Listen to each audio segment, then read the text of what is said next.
तो मेरे गुरुदेव क्या करते थे कि 10 महीना तो समाज में प्रचार प्रसार की सेवा, सत्संग जैसे मैं घूमता हूँ, 2 महीना मेरे गुरुदेव एकांतवास रहते नैनीताल के जंगल आश्रम था।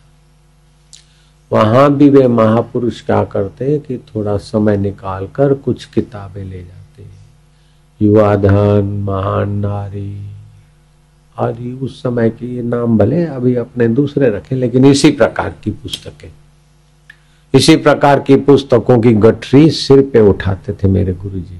80 साल की उम्र में भी पहाड़ी से नीचे उतरे और दूसरी पहाड़ी पे जाते समय तो कितने घंटे लगते। फिर गांव के लोगों को इकट्ठा करते और उनको थोड़ा सत्संग सुनाते। प्रसाद तो बोझा वाला प्रसाद तो उठाना ठीक नहीं था, तो थोड़ी किशमिश बांध लेते थे, किशमिश, और सबको किशमिश का प्रसाद देते और पुस्तक पढ़ने की प्रेरणा देते। युवान युवतियों को युवा धन पुस्तक जैसा, नारियों को महान नारी जैसा, भक्तों को भगवान की भक्ति बढ़े ऐसा, छोटी छोटी पुस्तकें, कोई बड़ी पुस्तक। फिर बोलते कि आज शुक्रवार है ना, तो बीच वाला शुक्रवार छोड़ के 15 दिन के बाद फिर आऊंगा, जो पुस्तक जिसको जो अच्छा लगे वो लिख लेना, ये पुस्तक वापस ले जाऊंगा। ऐसा करके उन महापुरुषों ने लोगों तक, गांवों तक ऋषि प्रसाद पहुंचाया। अर्थात वो धर्म की पुस्तक है, ऋषियों का ही प्रसाद है। जैसे आपके ऋषि प्रसाद में शास्त्रों की बात आती है, ऐसी शास्त्र पहुंचाए महापुरुष। अब मेरे गुरुदेव ने इतना श्रम करके वहां पहुंचाया और घूमते घामते गोधरा में गुरुदेव का सत्संग था और वहां मेरे को दर्शन हुए।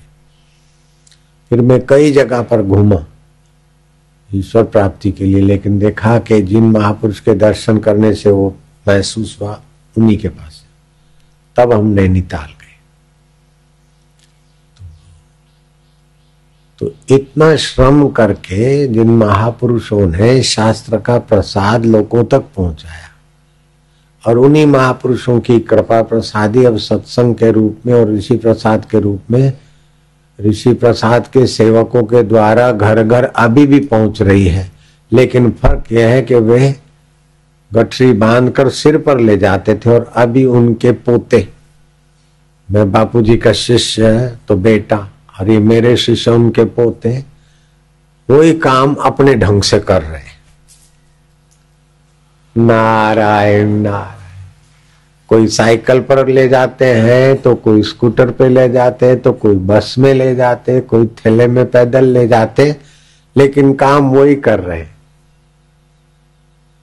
हैं। और वो पुस्तकें अनेक होती और ऋषि प्रसाद एक है और उसमें अनेकों का थोड़ा थोड़ा हर महीने मिलता रहे।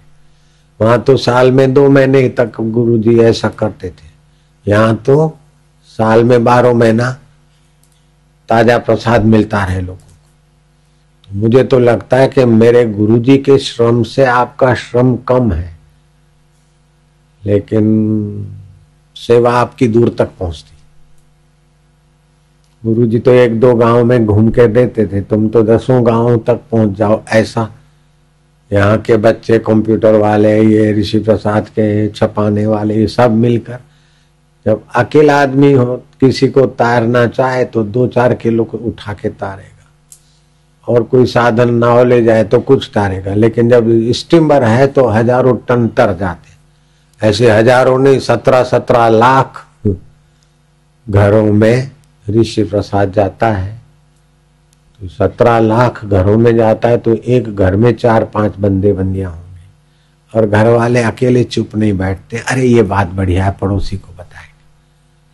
तो एक ऋषि प्रसाद अगर 10-20 आदमी भी पढ़ते हैं तो कितने तक की सेवा पहुंच गई। मेरे गुरुजी की सेवा का तो बीज था, मैंने थोड़ा पौधा लगाया और तुमने उसको वटवृक्ष बनाने का जो बीड़ा उठाया है, ये कोई अभागे आत्माओं का काम नहीं है। ऋषि के, संतों की, वैदिक संस्कृति की प्रसादी लोगों तक पहुंचाना ये स्वार्थी आदमी के बश का नहीं।